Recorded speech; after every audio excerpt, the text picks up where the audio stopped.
قال النبي صلى الله عليه وسلم خيركم من تعلم القرآن وعلمه أو كما قال عليه الصلاة والسلام.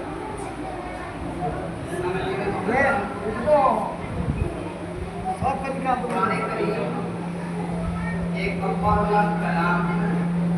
دراصل ابھی میں نے آپ کے سامنے قرآن کریم کی 2 آیتیں کریمہ پڑھی جس میں اللہ تعالیٰ نے کہا ہے کہ قرآن ایسی کتاب ہے کہ جس میں شک و شبہ کی کوئی گنجائش نہیں. یہ قرآن کریم لوگوں کو ہدایت کے راستے پر لانے کا ایک ذریعہ ہے. یہ قرآن کریم مکمل صراط مستقیم. پھر کہا گیا حدیث میں کہ خیرکم من تعلم القرآن وعلمہ، کہ تم میں سب سے بہتر وہ شخص ہے جو قرآن کو سیکھے اور سکھائے. میں قرآن کے مناسبت سے کچھ 5 منٹ آپ لوگوں کے سامنے کچھ باتیں رکھوں گا، اس کی مقام اور فضیلت کو بیان کروں گا.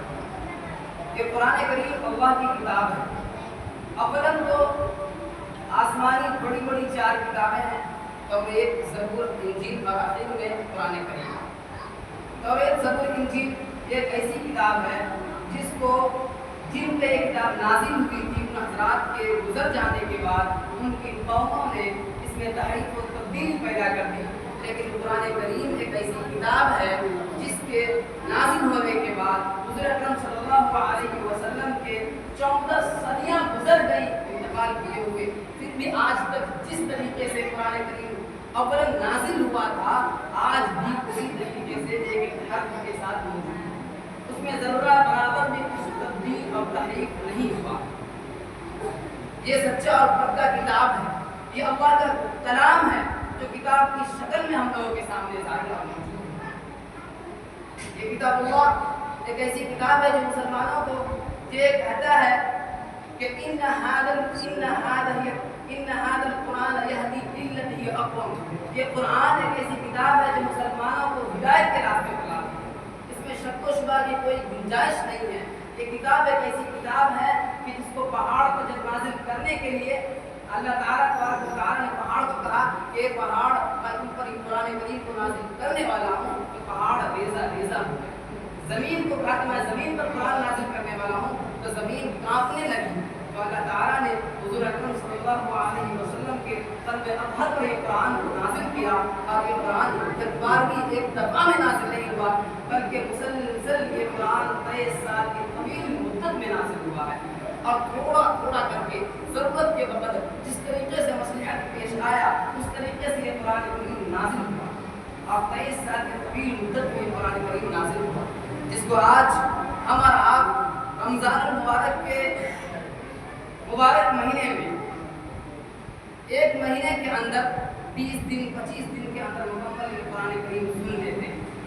اور یہ ہم لوگوں پہ حفاظ کرام کا احسان ہوتا ہے کہ وہ 1 مہینے کے اندر ہم لوگوں کے سامنے مکمل قرآن کریم پڑھ کر کے ہم لوگوں کو سنا دیتے ہیں. ہم لوگ ان حفاظوں کے لیے دعا کریں کہ اللہ تعالیٰ ان کے سینے میں یہ قرآن تا قیامت محفوظ رکھے. جس طریقے سے انہوں نے طالب علمی کے زمانے میں یہ قرآن کو یاد کیا تھا آج بھی اسی طریقے سے اسی انداز سے ان کو یاد ہے. یہ قرآن جو حضور اکرم صلی اللہ علیہ وسلم پر 23 سال کے طویل مدت میں نازل ہوا تھا اس قرآن کو 1 مہینے میں سنانا کوئی آسان کام نہیں ہے. ہر ایک کی بس کی بات نہیں ہے. آپ کے سامنے ابھی سجاد صاحب بیٹھے ہوئے ہیں. ان کو آپ سب جانتے ہیں کہ یہ کئی سالوں سے تراویح کی نماز پڑھاتے آ رہے ہیں اور مکمل یہ قرآن کریم ہر سال سناتے ہیں. ہر ایک کی بس کی بات نہیں ہے کہ آپ ضروریات زندگی میں مشغول ہونے کے بعد میں کلام اللہ کو سناتے ہیں. ایک ایسی کتاب ہے کہ جس کو اگر نہ پڑھا جائے تو اللہ تعالیٰ سینا سے نکال لیتے ہیں، فوراً چھین لیتے ہیں. لیکن ہمارے گاؤں کے ایک حافظ جو جامع مسجد کے سابق امام بھی تھے، آج بھی یہ اللہ کا شکر ہے کہ ہم لوگوں کے سامنے ہر سال تراویح کی نماز مکمل قرآن کریم پڑھ کر کے سناتے ہیں. تو ان کا احسان ہم لوگوں پہ ہے. ان کو دل سے دعا دے کہ اللہ تعالیٰ جب تک یہ اس دنیا میں رہے اسی طریقے سے ہم لوگوں کو توفیق دے کہ ان کے پیچھے ہم لوگ تراویح کی نماز پڑھیں اور یہ جہاں بھی جائیں تو کم از کم اللہ تعالیٰ ان کو یہ تراویح کی نماز پڑھانے کی خصوصیت ہمیشہ اہتمام کرتا ہوں۔ حضرات گرامی، میں نے ایک حدیث بھی آپ لوگوں کے سامنے پڑھی ہے کہ خیرکم من تعلم القرآن وعلم، کہ تم میں سب سے بہتر وہ شخص ہے جو قرآن کو سیکھے اور سکھائے۔ حدیث میں یہ نہیں کہا گیا ہے کہ تم میں سب سے بہتر وہ شخص ہے جو مال و دولت کے اعتبار سے بڑا ہو، جس کے پاس دنیا میں نام ہو، جو اپنے آپ کو بڑا سمجھتا ہو، جو دنیا میں ہر ایک اعتبار سے لوگوں کے نظر میں اچھا ہو۔ یہ نہیں کہا گیا ہے، بلکہ یہ کہا گیا ہے کہ خیرکم من تعلم القرآن وعلم، کہ تم میں سب سے بہتر وہ شخص ہے جو قرآن کو سیکھے اور سکھائے۔